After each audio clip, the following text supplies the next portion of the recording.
Hi there, and happy Thursday. Hope everyone had a good Christmas.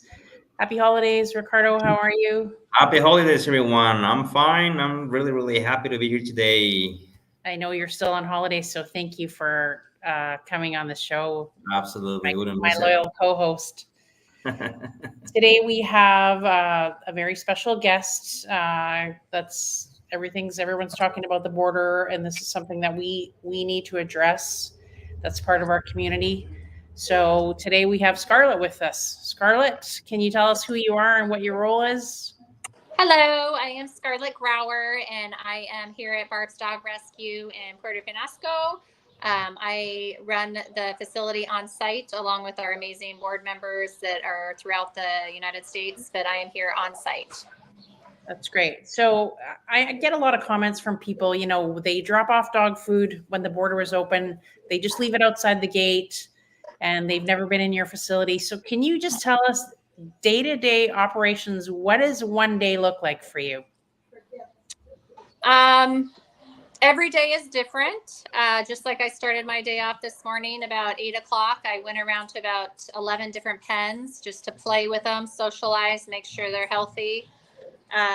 Some days I just walk straight into the office and get bombarded with dogs that have colds or need to go to the doctor. So every day is different. Some days we have, like today, we've actually had about 4 truckloads of people come in from Colorado that came in and brought donations and walked around and saw some dogs. 4 truckloads? Yeah. Oh, that's awesome. Yeah. Today was an amazing day for people to come in, actually. Yeah. What do people donate? What do people donate? Food, medicine?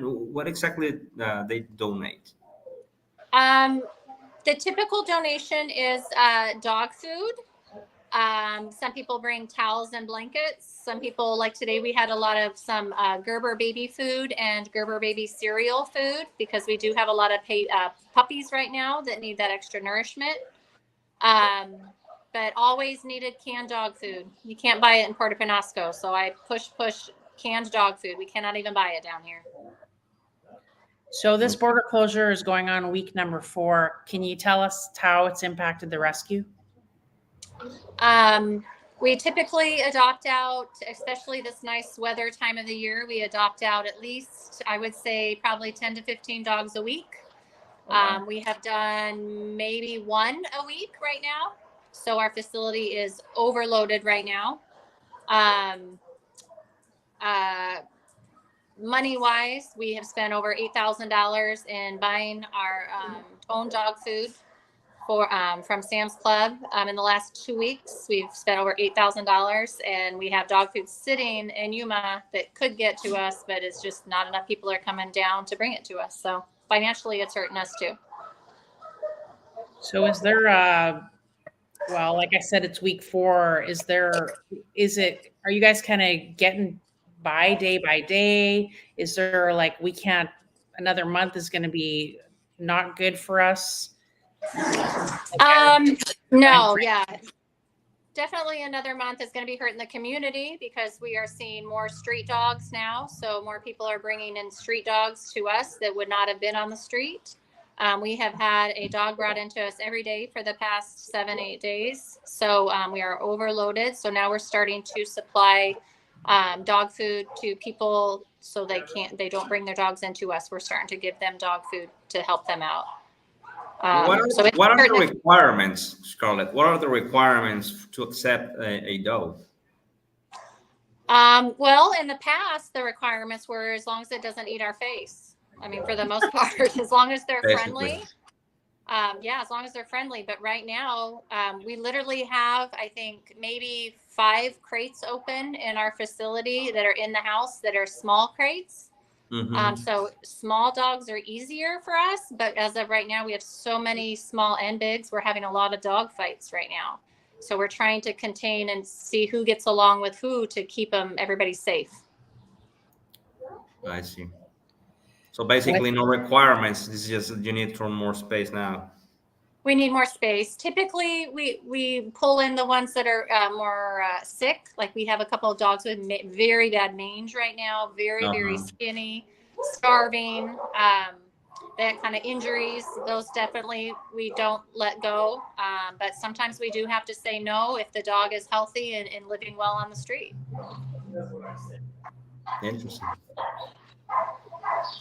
So, tell me about your volunteer structure and how's the border closure affected that? Again, we just don't have anybody coming in. We've had some Americans that live down here full time that have come in a little bit more lately because they know we haven't had anybody. But typically we have people come in, just people coming in that are donating, that want to walk around and see the animals, that give them the love that they need. Right now, the dogs just need socialization, and we have 0 volunteers coming in right now, except for those couple locals, Americans that live down here, to come in here and there, but nothing consistent. Just coming in, you tell us what is best for you to, if you want to hang out with small puppies, if you want to hang out with big puppies, if you want to hang out with older dogs, we can put you wherever is your comfort zone. They all need love. So, I know that you have a vacation program for dogs. Mhm. Can you explain that to everyone watching? Absolutely. If the dog is fully spayed, neutered, fully vaccinated, we allow them to go out on day dates, weekend dates with you. You can choose if you want a small one, medium one, large one. We supply any food, dog beds, harness, leash, anything that you may need to make their life a little more comfortable and easier for the transition. But yeah, you can take them out to lunch and just love on them, and they need the socialization, they need out of here. Walk on the empty beaches. Absolutely. Yeah, unfortunately empty, but yes. So, how many dogs do you have currently? I would say we're pushing the 450 right now, probably not more right now. Is that higher number than in previous years? Oh my goodness, yeah. We typically comfortably 350. Comfortable is 350. Okay. Yeah. And that's basically because people can't get there to adopt them. People are not getting here to adopt them, correct. And then we also work with Halo Animal Rescue in Phoenix that has their USDA license. They have canceled coming down and getting 25 to 35 dogs from us. Big, small, big, and I mean every size. They take usually 7 to 10 of our big dogs, so they can't come down because they aren't comfortable going through the San Luis border at this point. And if I wanted to adopt a dog, what do I need to do? How do I qualify? So we do ask a lot of questions. We ask how often you're home. We ask obviously what you're looking for, small, medium, large, what age range. We ask for pictures of your home. We ask for pictures of your yard and just your lifestyle so we can fit you with the right dog. But other than that, sometimes dogs are adopted through emails. They see pictures on Facebook and social media. So they email us and say, I'm interested in more information on this dog. So we give them all the information, the weight, the personality, how old they are. And then they can come down and get their dog. But that's what's difficult right now. A lot of people are not willing to drive that drive around the loop to come down and get them. So, but we are 100% donation. In Penasco, you can't, it's illegal, I've heard, that to accept money for a dog or cat. So we are 100% donations. Okay. Do you have a favorite story that happened since the border closure about an adoption or? Oh goodness, yes. I mean, I don't remember if it was right at the border time when it closed. It was right about at the border. We had a little guy that is special needs. We knew he was somewhat deaf or blind, but we found out he is 100% deaf and 90% blind. He was a little baby, but he was with us until he's about 7 months old. And I had a family come in and say, we want an older dog, someone just chill. And so we were walking through the house with all the dogs, and she kind of tripped over him because he just walked in circles. And she said, what is this guy? And I'm like, well, he's my special baby. He's very special. And she goes, tell me more.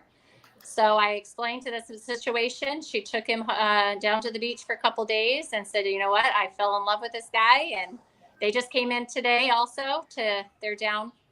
Thank goodness they're able to, take the drive, but they're down here and he came to visit me today. His name is Mojito. Oh. And he is living it gives me the chills. He's living his best little special needs life ever. Oh, that's such a cute Nice. story. Yep. So when people come out to get a dog, sometimes they don't know, exactly what they're looking for. And I know you've been doing this for a long time. Is there something how you help people pick a dog? Absolutely. I ask a lot of questions. I ask, obviously, what is your lifestyle? How busy are you? How slow are you? How do you, are you a hiker? Are you a homebody? And you come in and tell me everything about your lifestyle. I can pretty much tell you we have a dog to fit your lifestyle. Yeah. Yeah, there's 450 to choose from. Yes. So out of the 450, how many of those are like adult dogs over, say, 5 years old, would you guess? Over 5 years old, I would say pretty close to probably 40. Okay. 40 dogs. We have quite a few older dogs that have been here a little while. Unfortunately, we just had to send two off to the rainbow because they were really, really old and they were starting to get tumors. But they do, as long as they're nice, and like I said, they don't eat our face, they will live their lives out here. But we have some lovers they're old farts that just want to lay on a couch with you. Oh, that's kind of a good dog for someone who's like that.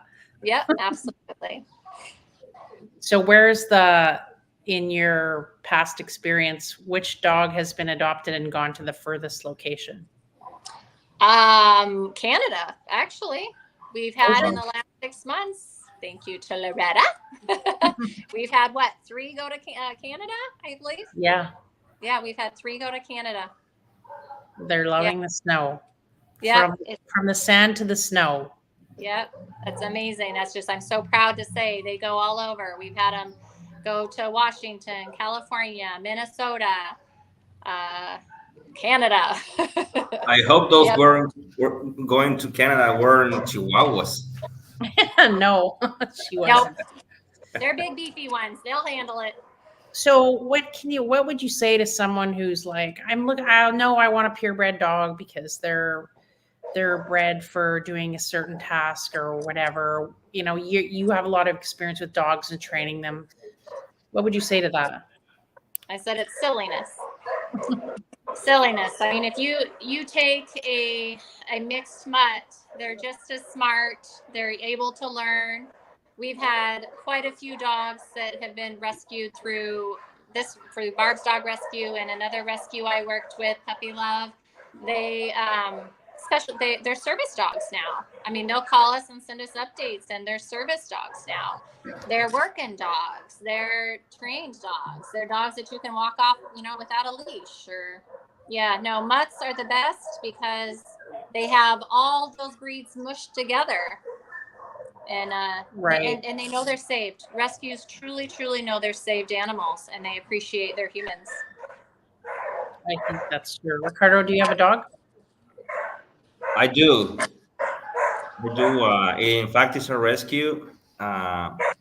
They told us it's a chug because it's a mixture of Chihuahua and Pug. So that's. Oh yeah. Yeah. It's yeah.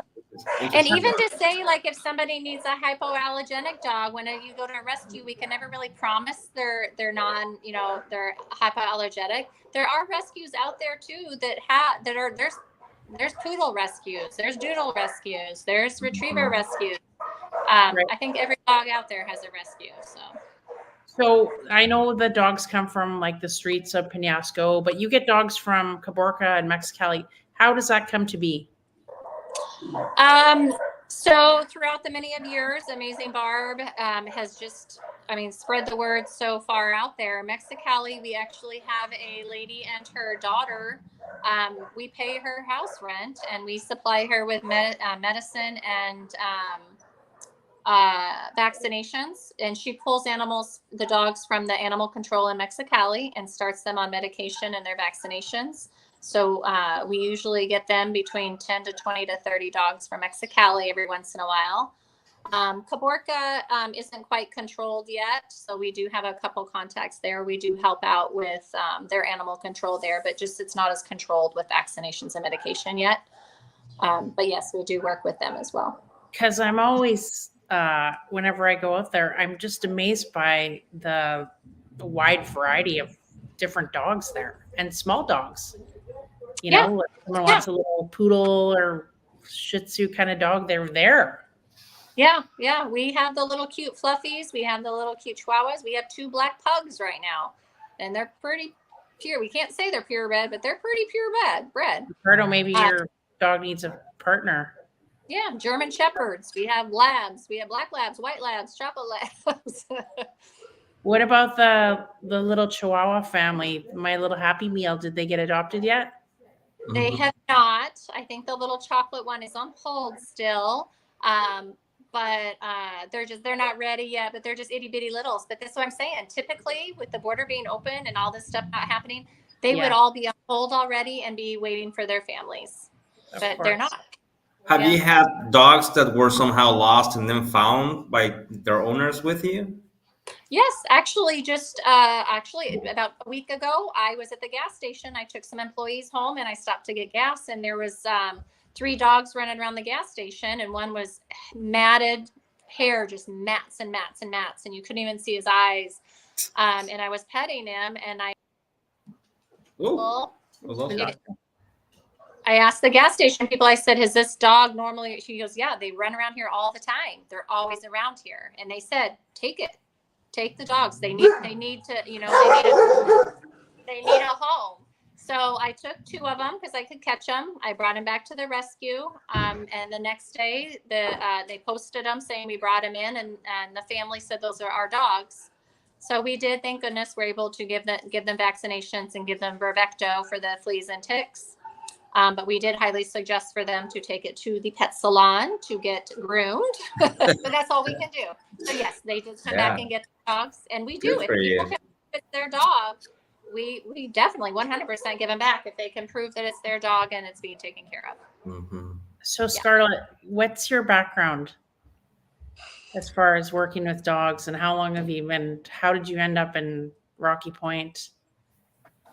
Rocky Point, I've been coming here since Sandy Beach was a sandy beach. I've been coming here since I was a baby. My grandfather was a fisherman. My mom and dad, this was our vacation.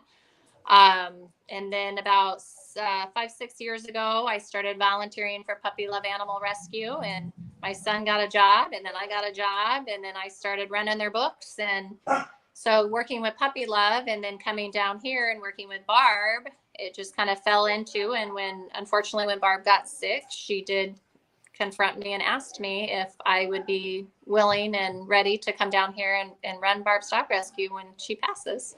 And I said, let me think about it. Yeah. So I am blessed at my age. My boys are 19 and 21 now, and I am able to take an early retirement in August from the school district. So I will be officially full-time down here in August. Oh, so you won't be going back and forth? Well, to see my kids and my boyfriend, I will. But no, I won't have to go back to work. But so I worked for Puppy Love Animal Rescue for almost 5 years. And just learned and loved, and I've been raised with dogs and learned from trainers, learned from vets, just sucked it all in. So I love it. No, that's awesome. We can tell you're like the dog whisperer. I love them. So with the border closure, tell people in what ways can they help? If you're coming down, bring canned food. If you can't afford to buy canned food, please stop by Yuma and get the bags of dog food. 50 pounds is your max. Bring that down to us. If you take the El Golfo away and you're not able to drive up to the rescue, you can drop it off at Wrecked at the Reef. They are a big supporter of us, and they do take in donations for us. Obviously canned food is our biggest need, and towels, that kind of stuff. But Kibble, we can buy it at Sam's if we have to. So obviously, if people want to go online and donate to us online, they could go to our website. Yeah, it's the canned food is going to be our killer, because we do make chicken and liver and rice every single day. So we buy that every day. So that goes to our dogs that need fattened up, that are sick, that don't have teeth, that kind of stuff. So we do make that every day. So that's obviously an expense, but canned food is our biggest struggle down here. So What about money? Is there a way for people to donate money to the cause? Yeah, on our website, you can go on our website. We do PayPal. There's quite a few different ways on our website that you can donate money. You can also mail the checks to us to our P.O. Box in Lukeville. It's our P.O. Box number 215 Lukeville 85341. You can mail that, and it's all on our website. Okay, and what's that website address? I'll also post it, but just so people know. What is it? barbsdogrescue.org, I believe. Yeah, that's right. So I'm curious, which dogs get which food? Like, do some just get dry food, or which ones get the canned food? I know you said that other dogs that are sick or need fattening up get chicken and rice, but who gets the canned food? So usually the littler dogs, the puppies, the ones that need fattened up, that have higher energy, out the outskirts, the bigger guys on the outskirts usually just get the dry food. Okay.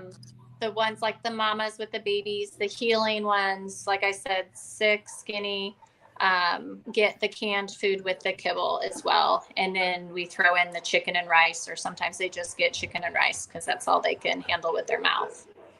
Okay. I'm not sure if I've asked this or Loretta, but is it only for dogs or cats, dogs, or what other sort of animals? So I guess years and years ago, Barb did do cats, but then she felt the need was bigger for dogs. So we only have dogs. I know Esperanza Spay and Neuter Clinic does help out with cats every once in a while. There was a lady actually that lived across the street from the rescue that did save cats, and she had about 15 cats here and there. But yes, unfortunately, we do not have the space for cats, and nor to separate them from cats and dogs. So just cats, dogs. So that pickup location for everyone is at the Remax Territory office in Yuma. It's 1704 South 4th Street. They're open Monday to Friday. But Steve, who's the broker owner there, he's graciously agreed to go and open the door for anybody. So whether it's on the weekend or out of business hours, he just wants to make sure that we're helping the dogs as much as we can. Yep, he was amazing. I just stopped and met his secretary the other day. They were amazing. Okay. That's awesome. I'll have to do that. Ricardo, we're going to have to get you out to the rescue. Take your kids, go and play with some puppies. Never know. You might come home with one. Aye, aye, aye. If it's up to your kids, you probably will. I better bring my two boys then. Okay, everyone, we're going to wrap it up today. Thanks again, Scarlett, so much for doing this out of your busy time. We wish you the best with everything with the dogs. Next week, we are going to have a state senator on our show to give us some insight into the border closure. I'm not sure if he can answer any questions, but we'll find out. We'll try. Okay, everyone. Happy New Year. Thank you, Scarlett. Thanks, Scarlett. Happy New Year. Bye-bye. Thank you. You too. Bye-bye, Loretta.